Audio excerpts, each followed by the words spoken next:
주님께서 여러분과 함께 성루카가 전한 거룩한 복음입니다.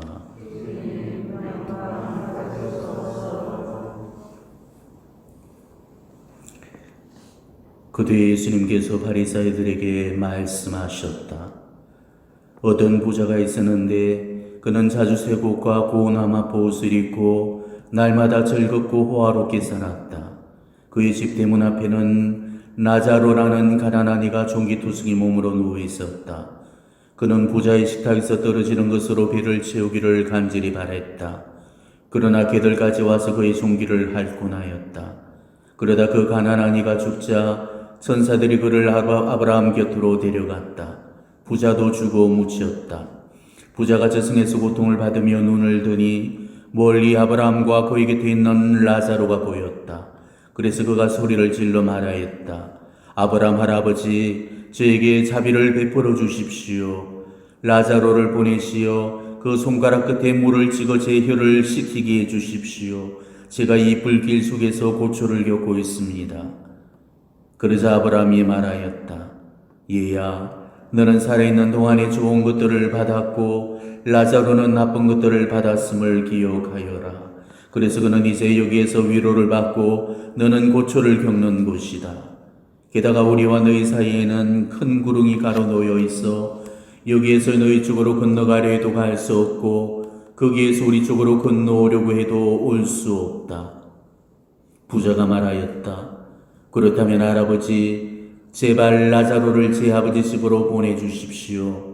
저에게 5 형제가 있는데 라자로가 그들에게 경고하여 그들만은 이 고통스러운 곳에 오지 않게 해 주십시오. 아브라함이 그들에게는 모세와 예언자들이 있으니 그들의 말을 들어야 한다 하고 대답하자 부자가 다시 안 됩니다 아브라함 할아버지, 죽은 이들 가운데서 누가 가야 그들이 회개할 것입니다 하였다. 그에게 아브라함이 이렇게 일렀다. 그들이 모세와 예언자들의 말을 듣지 않으면 죽은 이들 가운데서 누가 다시 살아나도 믿지 않을 것이다. 주님의 말씀입니다.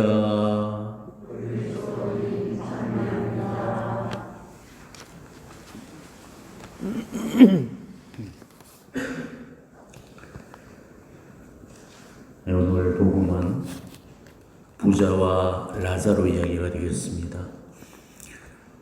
가장 불행한 삶을 살다간 사람과 또 가장 불행한 죽음을 맞은 사람 간의 그런 대조적인 줄거리를 엿볼 수 있죠.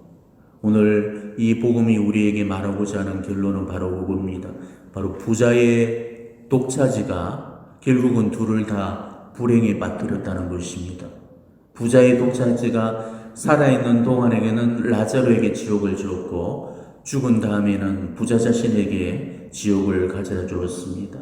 살아있는 때는 라자로가 빵 한 조각에 애를 태웠지만은 죽었을 때는 부자 자신이 물 한 모금에 애를 태워야만 했습니다. 결국 이 부자의 독차지가 둘 다한테 독이 되고 말았던 것이죠. 우리는 오늘 이 부자가 나쁜 인간이라고 단정지어서는 안 됩니다. 복음서 어느 대목에서도 부자가 부정한 방법으로 돈을 벌었다는 그런 표현들 나오지가 않죠. 만약 그랬다면 분명히 이 복음서에 언급이 되어 있을 겁니다. 부자는 어쩌면 자기 노력과 수고로 열심히 돈을 모았을지도 모릅니다. 그렇지만은 우리가 알 수 있는 팩트 한 가지는 그렇게 모은 재산으로 즐겁고 호화로운 생활을 했다는 거죠. 그렇다면 과연 뭐가 문제가 되겠습니까? 윤리적으로나 도덕적으로 문제된 삶을 산 것도 아니었습니다. 불륜이나 간음을 잡은 것도 아니고 사기를 치거나 도둑질을 한 것도 아니었습니다. 그런데도 오늘 그의 삶이 단죄가 되었습니다.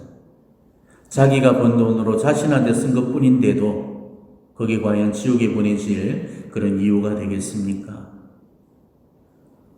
어쩌면 부자는 그렇게까지 나쁜 인간은 아니었을는지도 모릅니다. 자기 형제들을 걱정하면서 자기 형제들만큼은 지옥에 못 오도록 그렇게 아브라함에게 간청할 정도의 그런 사람이라면 그다지 나쁜 인간은 아닐 겁니다.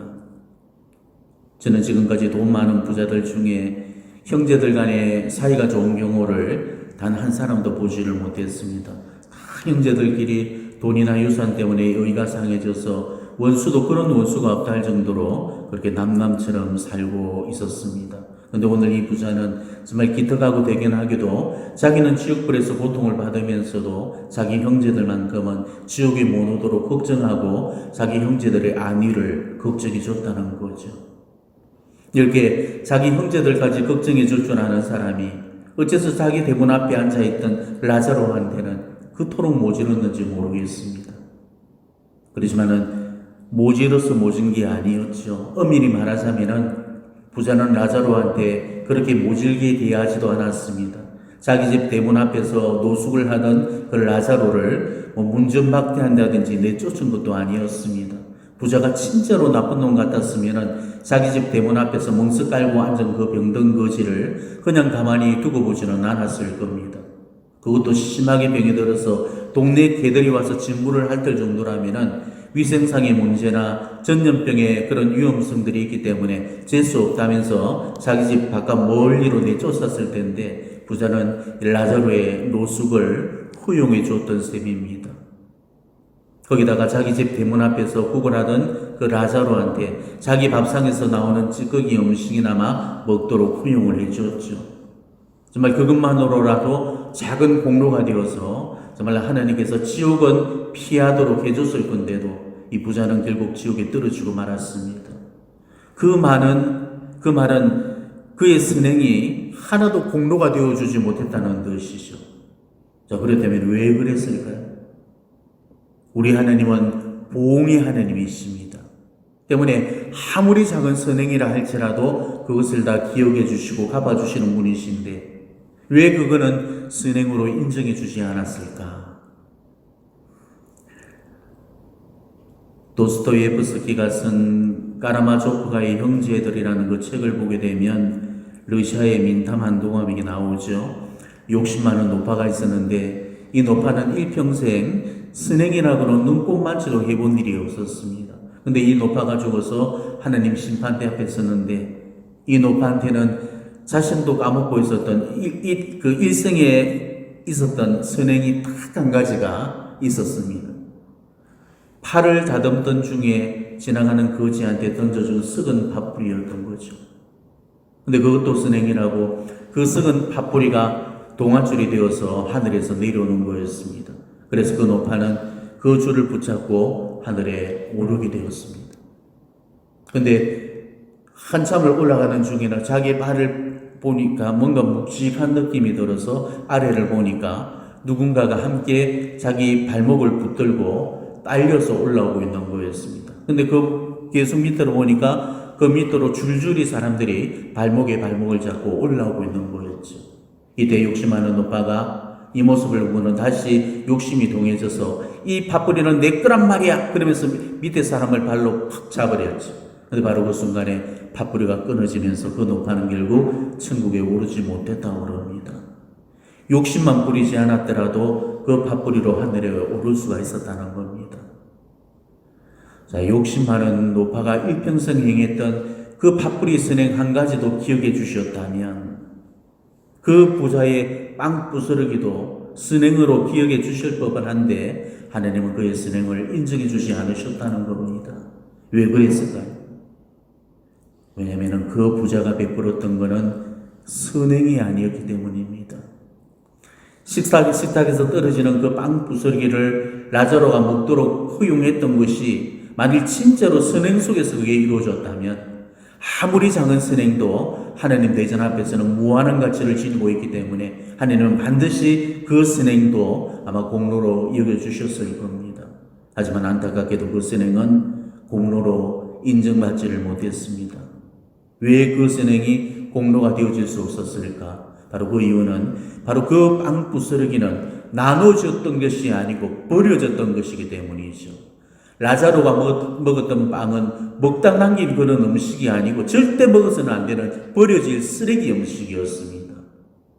부자가 버린 그 빵은 원래 먹는 빵이 아니고 버리는 용도의 빵이었어요.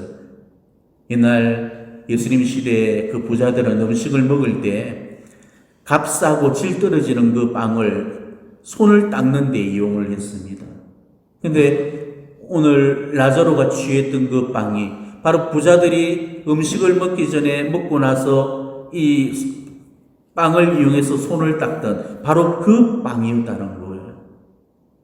예수님께서 5,000명을 먹이신 기적을 베푸실 때 그 기적의 재원이 되었던 그 한 하이로부터 취했던 보리빵 5개도 바로 부자들이 손을 닦을 때 쓰던 그 빵이었습니다. 부자들은 그 빵으로 손만 닦은 게 아니고 그걸로 식탁이나 바닥도 닦았다는 거죠. 그러니까 손과 입을 닦은 그 빵, 그리고 바닥과 식탁을 닦았던 그 빵은 이미 먹을 수도 없고 먹어서도 안 되는 빵이었던 거죠. 그러니 부자는 라자로한테 음식을 나눠준 게 아니고 손을 닦고 버린 쓰레기를 치우도록 했던 겁니다. 자, 이렇게 따진다면은 라자로가 부자에게 고마워하기보다는 오히려 부자가 라자로에게 고마워해야만 했던 것입니다. 부자와 라자로는 대문 하나를 사이에 두고 있던 물리적으로는 가장 가까운 이웃이었죠.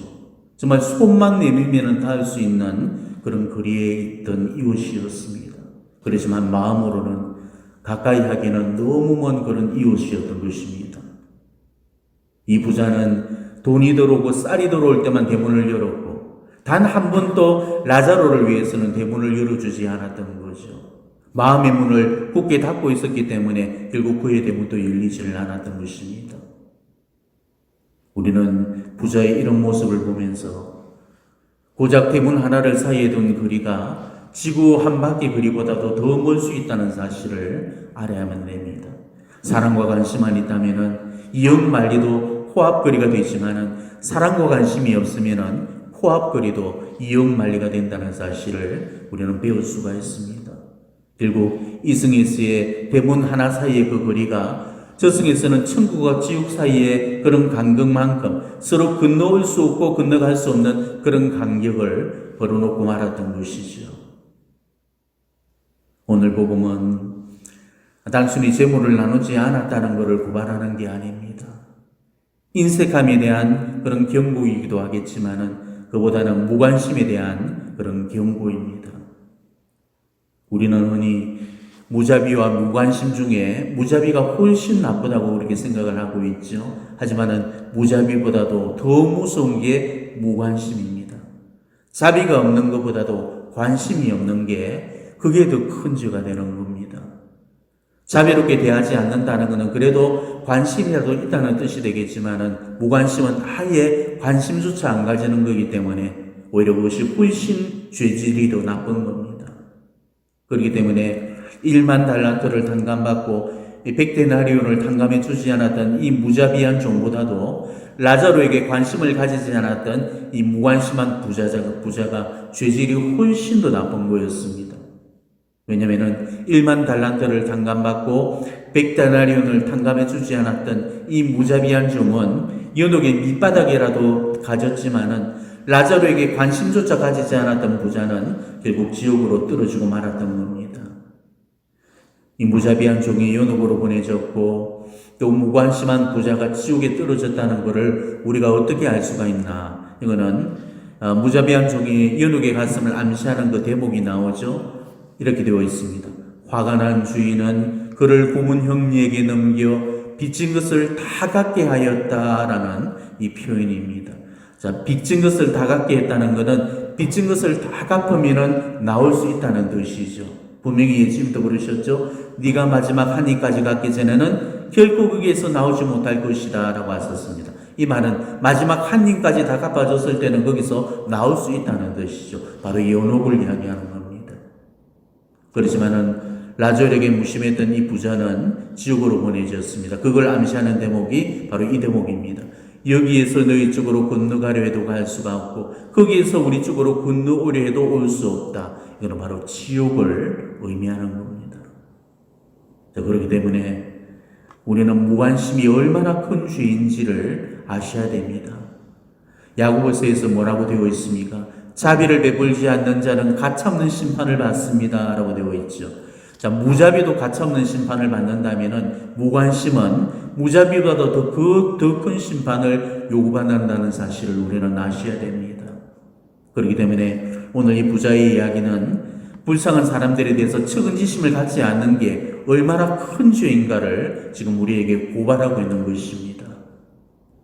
마치 착한 사람의 비유에서 보듯이 강도를 만나서 쓰러져 죽어가는 그 사람 앞에 일말의 연민이나 동정 없이 그 무관심하게 지나쳐버렸던 이 제사장과 레위인의 무관심을 예수님께서 나무라셨던 것처럼 바로 이 무관심은 정말 하나님께로부터 가장 엄하고 호된 그런 꾸지람을 듣게 될 가장 무서운 죄가 된다는 것입니다. 우리에게 먼저 있어야 될 게 관심입니다. 자, 관심이 있어야만 측은지심이 생기게 되고 그리고 연민과 긍휼의 마음이 거기에서부터 나올 수가 있는 거죠.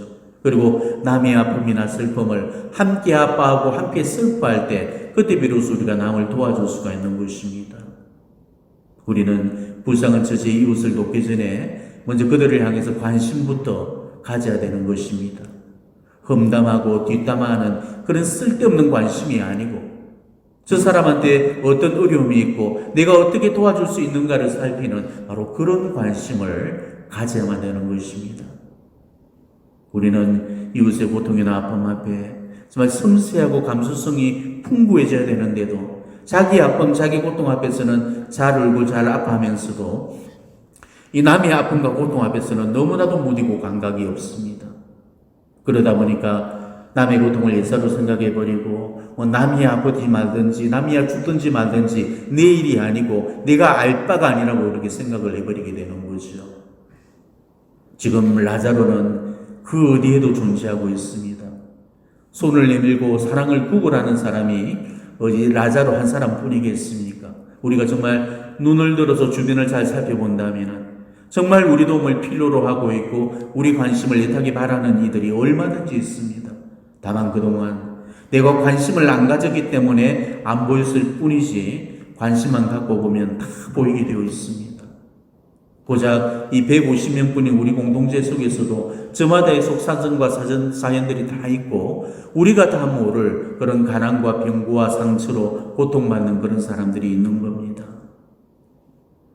내 눈 속에 들어오는 사람만큼은 적어도 내 관심의 대상이 되어야 되고 내가 그 대책을 마련해 줘야 되는 겁니다. 주님은 내가 그의 대책이 되어주라고 나를 붙여놓으신 겁니다. 그런데도 그런 사람들을 외면하고 있다면 하나님은 내가 무심하게 지나쳐버렸던 내 무관심의 번수를 세매두셨다가 바로 심판대 앞에서 해명을 요구하실 겁니다. 제발 불쌍한 사람들을 저 멀리 아프리카나 빈민촌에서만 찾으러 가지 마시고 내 주변 아주 가까이서 찾아볼 수 있도록 하십시오. 우리가 조금의 관심만 가지고 본다면 다 볼 수가 있을 건데 그동안 관심을 안 가졌기 때문에 보이지를 않았던 것입니다. 내 주변에 그런 사람이 없어서 그동안 못 도와준 게 아니고 있어도 관심을 안 가지다 보니까 못 보았던 거죠. 지금까지 관심을 안 가져서 얼마나 많은 그런 라자로를 놓치고 살았는지부터 우리는 먼저 반성해 보셔야 되겠습니다. 관심에는 그다지 많은 돈이 들어가지 않아요. 자기 재산을 다 바칠 필요까지도 없습니다. 꼭 밥을 줘야 되고 돈을 줘야만이 도우는 것도 아닙니다. 밥보다도 귀하고 정말 돈보다도 귀한 그 관심과 사랑만으로 충분히 배를 불릴 수가 있습니다. 그저 아주 작은 말 한마디, 작은 친절로도 얼마든지 어려운 처지에 있는 그 사람들의 말 못할 고민들을 우리가 들어주고 다독여주고 위로와 용기와 격려를 줌으로써 그들의 이웃이 되어질 수가 있는 거죠. 착한 사마리아인의 비유 끝에 예수님께서 던지신 질문이 뭐였습니까?